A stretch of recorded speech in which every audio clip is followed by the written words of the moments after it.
Bakit kailangang mag-ipon? Mag-ipon ay mahalaga sa maraming dahilan. Narito ang ilan sa mga pangunahing rason. Una, emergency fund.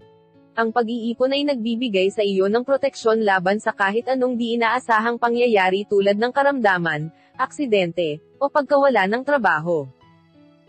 Pangalawa, pangmatagalang layunin. Mahalaga ang pag-iipon para sa mga pang-araw-araw na pangangailangan tulad ng edukasyon, pabahay, o pagre-retiro. Pangatlo, investment. Ang pag-iipon ay maaaring maging pundasyon para sa pag-i-invest sa mga oportunidad tulad ng negosyo, real estate, o pagbili ng stocks.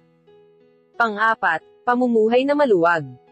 Sa pamamagitan ng pag-iipon, mas nagiging magaan ang buhay. May pagkakataon ka na magkaroon ng kaginhawahan at magamit ang pera para sa mga bagay na nagbibigay kasiyahan. Panglima, financial independence. Ang pag-iipon ay isang hakbang patungo sa independenteng buhay sa pananalapi. Ito ay nagbibigay sa iyo ng kalayaan na gawin ang mga bagay na gusto mo nang hindi nag-aalala sa pinansyal. Pang-anim, pangangalaga sa kinabukasan. Sa pamamagitan ng pag-iipon, mas handa ka sa mga pagbabagong maaaring mangyari sa hinaharap tulad ng pagbabago ng trabaho, pag-aasawa, o pagkakaroon ng pamilya. Pang-pito, financial security.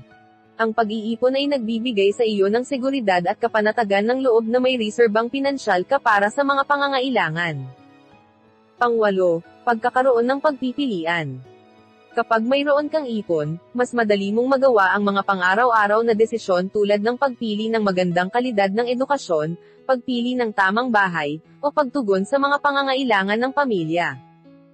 Mahalaga ang pag-iipon dahil ito ay nagbibigay proteksyon, oportunidad, at seguridad sa iyong buhay pananalapi.